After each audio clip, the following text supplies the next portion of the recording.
Makabansa, Grade 1 Quarter 3 Week 3 Ang paksa ng ating aralin sa araw na ito ay Batayang impormasyon sa pinagmulan ng sariling paaralan at ang aking paaralan noon at ngayon. Day 1 hanggang Day 2, Matatag Curriculum.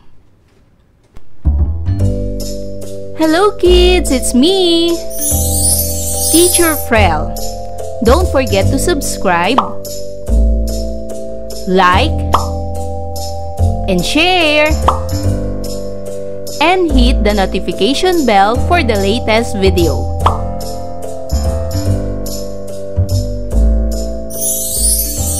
Sa araw na ito ay pag-aaralan natin sa asignaturang makabansa ang batayang impormasyon sa pinagmulan ng sariling paaralan at ang aking paaralan noon at ngayon.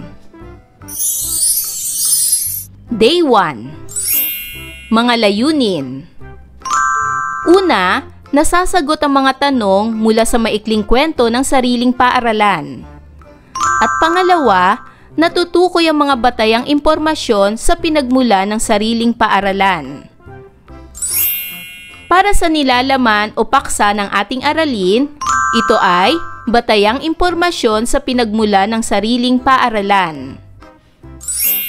Para sa ating panimulang gawain, sagutin ang tanong na ito. Sa tuwing nababanggit ang salitang paaralan, ano ang naiisip ninyong salita o imahe? Puna ng mga salita o imahe ang bawat kahon sa chart ng mga naiisip ninyo tungkol sa paaralan. Narito ang aking halimbawa. Ang mga naiisip kong salita sa tuwing nababanggit ang salitang paaralan ay pangalawang tahanan, maraming matututunan, maraming kaibigan, mababait ang mga guro. Sa araw na ito, tayo ay magbabasa ng isang maikling kwento. Tutukuyin natin ang mga batayang impormasyon sa pinagmulan ng sariling paaralan. Talakayin ang kahulugan ng mga sumusunod na salita. Ang unang salita ay taguyod. Ano ang kahulugan ng salitang taguyod? Ito ay pagbibigay tulong o suporta. Halimbawa, itinataguyod ng pamahalaan ang kalinisan at kaayusan sa lungsod. Naitatag. Ano naman ang kahulugan nito? Ibig sabihin nito ay naitayo ang isang lugar o pangkat. Halimbawa, naitatag ang paaralan noong taong 1980 upang matulungan ang mga kabataang makapag-aral. Tahanan. Ano naman ang kahulugan nito? Ang kahulugan nito ay lugar kung saan naninirahan ang pamilya. Halimbawa, masaya kaming naninirahan sa aming tahanan kasama ang buong pamilya. Basahin ang pahina 1 hanggang 3 ng maikling kwentong Ako at ang aking paaralan. Ako at ang aking paaralan. Mababasa nyo rin ang kwentong ito sa pamamagitan ng link na ito. I-type lamang ang link na ito. Ang paaralan ay itinuturing kong pangalawang tahanan. Sa paaralan, matututo tayong bumasa, sumulat at bumilang. Dito rin nalilinang ang ating talento at mga kakayahan. Ito ang paaralang Marcos Pimentel, ang aming paaralan. Ipinangalan ito kay Ginoong Marcos Pimentel na nagbigay ng lupa. May makikitang karatula sa harapang bahagi ng paaralan. Makikita sa karatula ang pangalan ng aming paaralan. Matatagpuan ito sa Barangay Masalong, Labo, Camarines Norte.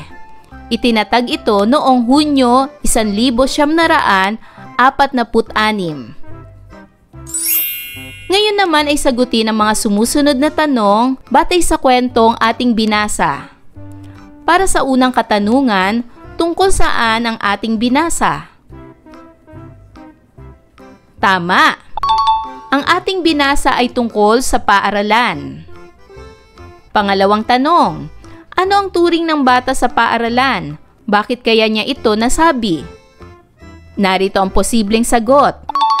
Itinuturing ng bata na pangalawang tahanan ang paaralan dahil halos araw-araw ay nandito siya upang mag-aral. Pangatlong tanong. Ano ang ibig sabihin ng ang paaralan ay ang ating pangalawang tahanan? Narito ang aking halimbawang sagot. Ang paaralan ay tinuturing na tulad ng ating bahay dahil dito rin tayo natututo, nagkakaroon ng mga kaibigan at minamahal at inaalagaan ng mga guro katulad ng pag-aaruga ng ating pamilya sa ating tunay na tahanan. Pang-apat na tanong. Ano ang pangalan ng tauhan sa kwento? At pang-limang tanong, bakit kaya pinangalan ng Marcos Pimentel ang paaralan ng tauhan sa kwento? Dahil ipinangalan ito kay Ginoong Marcos Pimentel ang nagbigay ng lupang kinatatayuan ng paaralan. Pang-anim na tanong. Ano sa tingin ninyo ang mga batayan sa pagpapangalan ng paaralan? Para sa aking halimbawang sagot, narito ang ilang batayan sa pagpapangalan ng paaralan. Una, lugar o lokasyon.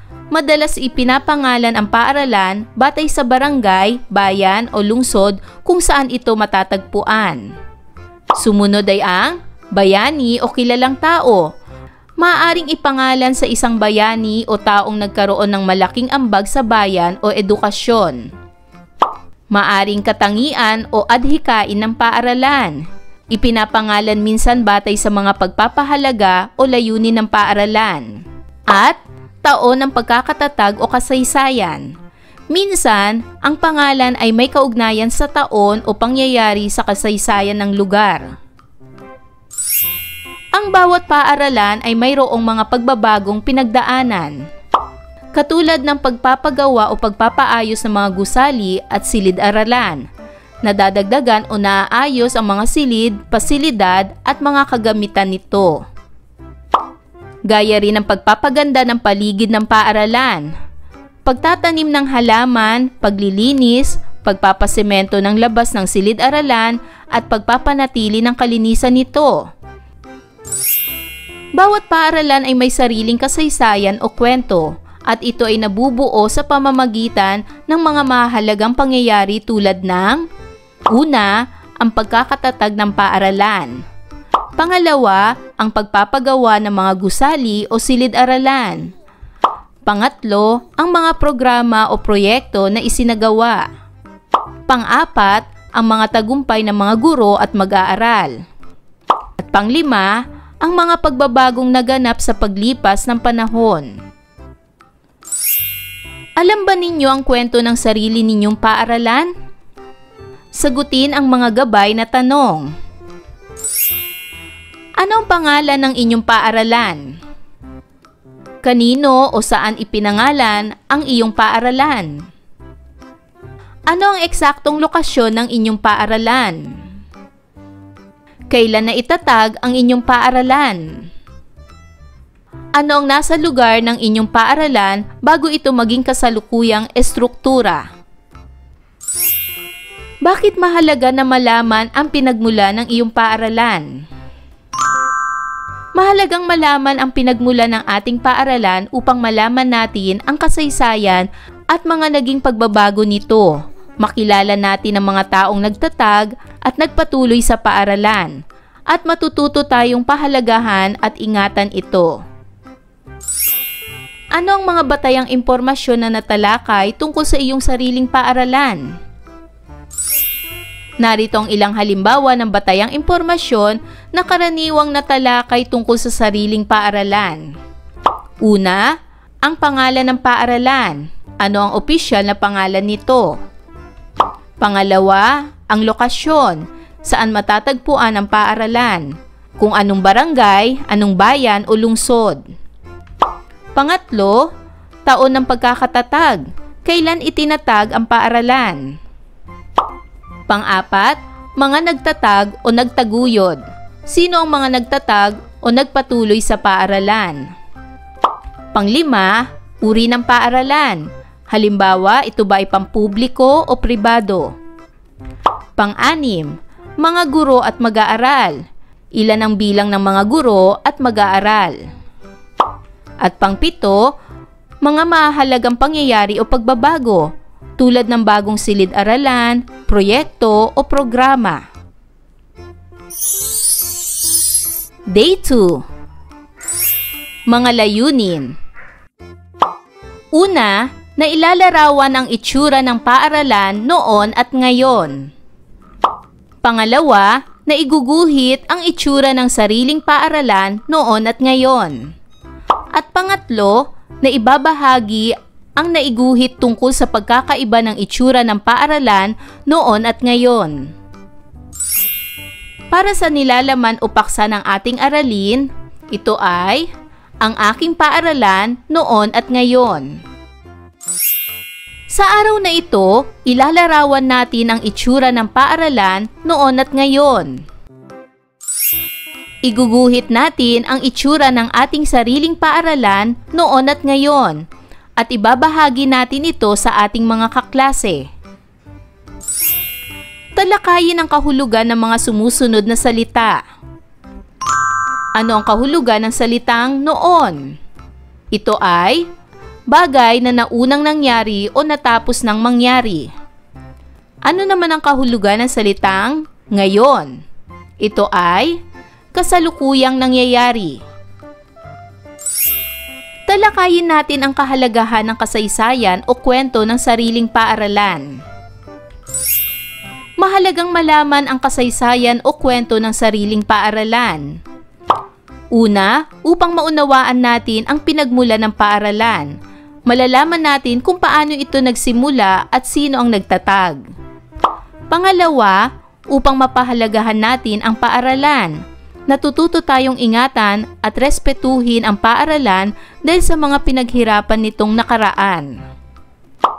Pangatlo, upang matuto tayo mula sa nakaraan, ang kasaysayan ay nagbibigay ng aral at inspirasyon para sa kasalukuyan at hinaharap.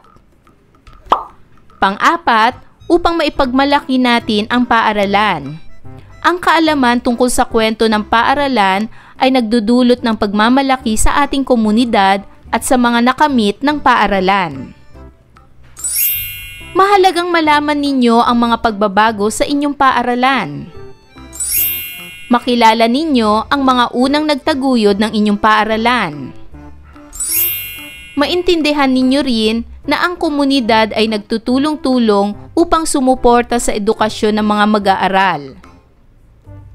Ayan mga bata, naunawaan nyo ba ang ating aralin sa araw na ito?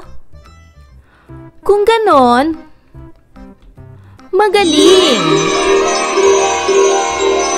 Mga bata, sana'y marami kayong natutunan sa ating aralin. Hanggang sa susunod na video lesson, paalam! Thanks for watching!